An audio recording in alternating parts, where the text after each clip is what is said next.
يا مس فراولات، عاملين ايه؟ يا رب تكونوا بخير. وحشتوني جدا من اخر فيديو نزلته. ان شاء الله النهارده الوصفه بتاعتنا مختلفه وسهله جدا وسريعه. اولا كده قبل ما نبدا في الفيديو حطوا لايك، ما تنسوش اللايك، وصلوا على النبي في التعليقات. الوصفه بتاعتنا النهارده عبقريه جدا لابعد الحدود. ازاي هنكتر كميه الكفته معانا من غير برغل ولا فول صويا. زي ما انتم شايفين الكفته معانا القطمه بتاعتها الله اكبر عليها متماسكه. الصبع الكفته كبير الحمد لله، يعني ما شاء الله. صدر الفرخه الواحد عمل لنا 40 صباع من الكفته. ويلا بينا نبدا في الوصفه. معايا صدر فرخه كامل، هبدا ان انا اقطعه تقطيعه اي حاجه، يعني تقطيع عشوائي. هبدا ان انا اجيب الكبه بتاعتي اللي ما بستغناش عنها يعني لا في فيديوهاتي ولا في يومياتي العاديه يعني مع الوصفه. وبجد الكبه دي انصحكم بيها يا بنات. النهارده معايا المكونات ايه؟ فلفل، اللهم صل على سيدنا محمد، 6 فصوص من الثوم، بصلتين صغيرين، اللهم صل على سيدنا محمد، الخضار الشبت والبقدونس، حابه تضيفي كزبره تمام.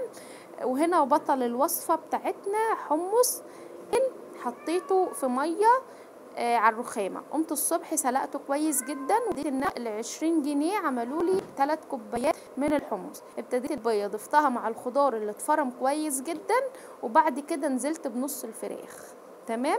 هبدا ان انا اديها فرم كويس، حتى لو ما كانش ناعم قوي ما تقلقيش، هيختفي تماما في الفراخ، مش هيبان معانا. اول فرم ابتديت ان انا اجيب حته كده عشان اوريكم القوام بتاعها.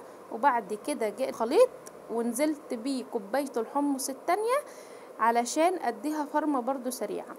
عايزه اقول لكم الخطوات دي، اللهم صل على سيدنا محمد، عجينه الكفته معانا تبقى متماسكه. وبعد ما تشكليها سواء هتشويها او هتشويها على البوتاجاز من فوق، في الجريل، في البوتاجاز من جوه في الفرن، يعني عمرها ما هتفك معانا. هبدأ ان انا ادخل الكفتة تاني واعيش في الكبة زي ما بقول او كذا مرحلة. وابدأ ان انا اضيف الحمص بالتدريج بعد ما انزل فرمة، وان يعني اعملها على 3 مرات. تمام. هفرم فرمة كبة في العجينة وانزل عجينة، وابدأ احط كوباية من الحمص هوديها فرمة بلانش. هعمل الخطوات دي على 3 مرات لحد لما اخلص العجينة. تمام. حابة ان انا كل مرة افرم فيها الحمص ادي فيها فرمة في الفراخ او في عجينة الفراخ دي. وكمان بيساعدني ان عجينة الفراخ عجينة الكفتة تبقى معايا كويس، تبقى عاملة زي العجينة بالظبط. عايزاها تكون كلها متماسكة في بعضها، مهمة جدا علشان وانتي بتصبعي الكفتة، سواء هتصبعيها بايدك او هتعمليها باي طريقة انت حابة تعمليها، عمرها ما هتفك منك ان شاء الله. الطريقه بتاعتي النهارده في الفيديو هخليني تصبيع الكفته بايدي خالص ولها عليكي جدا. فين كده معايا؟ هبدا ان انا اديها كذا مره في الكبه علشان عايزاها تبقى كلها كتله واحده. شوفي زي ما تكوني بتعجني عجين في عجان او على ايدك، وبتختبري العجين اذا كانت عجن كويس ولا لا، ان كله بيكون كتله واحده، وبينضف ايدك معاها.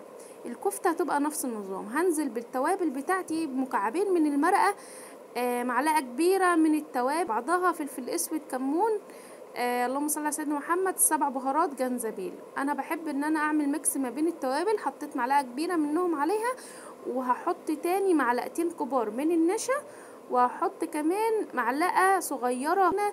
دوره ان بيخلي الكفته معايا هشه ومش مكتومه. تمام. يعني تكون الكفته تيجي تاكليها تلاقيها هشه كده من جوه ومش مكتومه ابدا للكفته. وهضيف بقى شويه من الزيت علشان خاطر العجينه الكفته تلم معايا من الكبه بسهوله. كنت ضفت معلقه يعني، وضفتش النشا كلها مره واحده. ايا كان المقدار اللي انا حطاه بضيف شويه بشويه.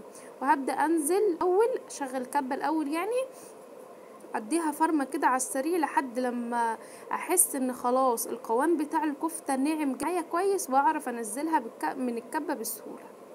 زي ما انتوا شايفين لو تلاحظوا ان القوام بتاع الكفته ناعم جدا. بقى طريقه لتصبيع اي كفته بتعمليها، الكيس جبت عندي صينيه، دهنتها زيت انا شويه، باني حاطه بيكنج باودر فالكفته هتكبر، فانا مش عايزاها تكون كبيره، يعني ما تكون الاول ده كان مناسب. نقلت في كيس تاني وفتحت فتحة اصغر وابتديت ان انا اصبع الكفتة زي ما انتوا شايفين كده. الطريقة دي جدا مش هتاخد معاكي وقت خالص. ما شاء الله صدر الفرخة بالمكونات اللي حطيناها 40 صباع من الكفتة زي ما انتوا شايفين معايا. انا النهاردة عملت الكفتة دي على اكلتين، ممكن انت تعمليها على 3 او على 4، ممكن تعمليها على اكلة واحدة على حسب استخدامك او عدد افراد اسرتك قد ايه. كل واحد بيمشي على حسب استخدامه للحاجة. تمام، انا مجرد اديكم الفكرة علشان تستفادوا زي ما انا استفدت. وصلتوا لحد هنا من الفيديو ما تنسوش تحطوا اللايك وتصلوا بينا على النبي في الكومنتات. ولو اول مرة فيني شرفيني باشتراكك في القناة وفعلي زر الجرس عشان يوصلك كل اللي بنزله. خلاص انا ابتديت ان انا خلاص على وشك ان انا اخلص الكفتة. زي ما قلت لكم الصينية تكون مدهونة كويس من الزيت عشان ما تلزقش، عشان هندخلها الفيليه ساعة تشمع يعني ايه ان هي تجمد شوية بس ما تتلجش، يا دوبك بس تمسك نفسها. تمام، علشان نعرف ان احنا سوا هنشويها هنشوحها. انا شوحتها زي ما شفتوا معايا في اول الفيديو، ما حبيتش ان انا اشوي، حبيت الوصفة تكون سريعة وفي نفس الوقت عشان اوريها لكم ان هي في يعني في كلا الحالات ماشية معاكم من غير ما تفك ولا حتى تلزق، وهتشوفوها معايا في اخر الفيديو وانا بعملها. ببتدي ان انا اساوي الاطراف على قد اقدر زي ما انتوا شايفين كده علشان شكل الكفتة يكون حلو بعد ما يستوي كده. بعد ما خدت ساعة في الفريز بعد زي ما انتوا شايفين مسكت نفسها وما شاء الله ريحتها كانت عايزة اقولك انضف بكتير من بره ما بتشتريها من بره، وموفرة جدا كمان من بره. وعلى الاقل انت عارفة الحاجة اللي انت بتاكليها او بتاكليها لاولادك مكوناتها ايه ومعروفة فيها ايه وضامنة نظافتها. هبتدي انا قلت لكم ان انا حطيت الكفتة اكلتين، هبتدي ان انا اقسمهم بالتساوي لطبق فيه 20 صباع. والعلم ان انا بعمل الوجبة بتكفي وجبتين، الوجبة دي كفتني اللي هو غدا وعشاء. تمام، زي ما قلت لكم كل واحد بيمشي على حسب عدد افراد او هو بيستخدم ايه. عملتهم على 2 وهبدأ ان انا اعمل معاكم ان شاء الله النهاردة علشان تشوفوها معايا في الفيديو المصداقية بتاعة الوصفة، علشان ان شاء الله لما تجربوا تدعولي دعوة حلوة. زي ما انتوا شايفين بسم الله ما شاء الله ازود من نص كيلو اكيد، يعني الطبق فيها اللهم بارك.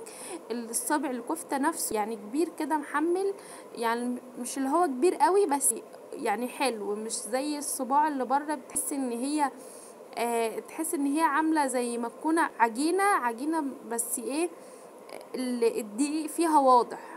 تمام، اللي هي الكفتة العادية اللي بنشتريها من بره بتبقى عاملة عجين خالص والدقيق بيكون فيها واضح قوي. هنا الكفتة دي والوصفة دي بجد مش هتفرقي ان هي محطوط فيها عبارة عن لحم صافي بس بتركات معينة زي الكمية بتاعتها. زي ما انتوا شايفين طاسة عن دوبك شوية زيت معلقتين زيت بالظبط، ونزلت الكفتة لحد لما خدت التشميعة بتاعتها، ونزلت بصل والطماطم. وزي ما انتوا شايفين ده بسم الله ما شاء الله مفيش كلام، اظن الفيديو بيتكلم عن نفسه.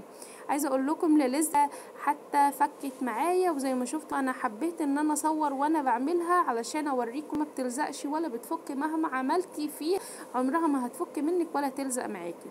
انا بس عايزه اوريكم القطمه بتاعت الكفته من جوه بسم الله ما شاء الله مش مكتومه زي ما انتوا شايفين كده. قطمة الكفتة اللهم بارك في الفراغات عاملة ازاي، لحم عبارة عن لحم، انت فعلا بتاكلي لحم. انت اللهم صل على سيدنا محمد. الحمص مش بقى خالص مع ان احنا حاطين كمية حلوة، يعني بالنسبة لصدر الفرخة عليه 3 كوبايات فكمية مش واضح خالص ولا حد هيقدر يفرقها ان انت حاطة حمص.